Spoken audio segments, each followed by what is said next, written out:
Hello बच्चों, तो चलिए आज मैं त्रिकोणमिति का ये डायग्राम है वो समझते हैं। तो इसमें है sine cos tan cosec sec cot का वैल्यू समझते हैं। तो हम इसमें शॉर्टकट नहीं बताएंगे, लेकिन हम यहाँ से 3 गो बता देते हैं और 3 गो का बताएंगे, कुछ कंसेप्ट बताएंगे, उसे 3 गो याद कर लीजिएगा। ठीक है, तो चलिए यहाँ देखते हैं। साइन 0 का वैल्यू 0 होता है और साइन 30 का वैल्यू 1/2 होता है। साइन 45 का वैल्यू होता है 1/√2। साइन 7 का वैल्यू होता है √3/2 और साइन 90 का वैल्यू होता है 1। तो इसी तरह से आपको याद कर लेना। कॉस कॉस 0 का वैल्यू होता है 1। कॉस 30 डिग्री का वैल्यू होता है √3/2। कॉस 45 डिग्री का वैल्यू होता है 1/√2।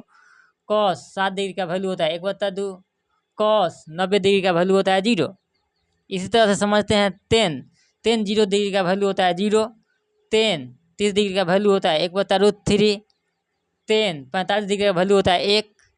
टेन 7 डिग्री का वैल्यू होता है √3। टेन 90 डिग्री का वैल्यू होता है अपरिभाषित। ठीक है, और यहाँ कॉसेक कॉसेक 0 डिग्री का वैल्यू होता है। देखिए यहाँ 0 का उल्टा कर देना है। यहाँ 1 दीजिए क्या होगा, उल्टा। तो 1/0 मतलब अपरिभाषित। अब यहाँ देख कॉसेक 30 डिग्री का वैल्यू 2, इसका उल्टा हो गया। कॉसेक 45 का, इसका उल्टा √2। कॉसेक 7 का, इसका उल्टा। यहाँ 2 नीचा में है, यहाँ ऊपर में 2/√3। कॉसेक 90 का वैल्यू, कॉसेक 90 का वैल्यू 1। यहाँ सेक 0 का वैल्यू कितना हो जाएगा 1। सेक 30 डिग्री का वैल्यू कितना हो जाएगा 2/√3। देखिए यहाँ 2/√3। सेक 45 डिग्री का वैल्यू 2, ये नीचे में ऊपर में चल जाएगा। था √2/1 मतलब 1 नीचे का कोई वैल्यू नहीं होता है। सेक 7 डिग्री का वैल्यू होता है 2। सेक 90 डिग्री का वैल्यू होता है अपरिभाषित।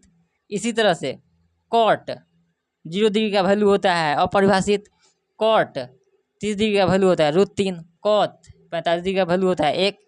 कॉट 7 डिग्री का वैल्यू होता है 1/√3।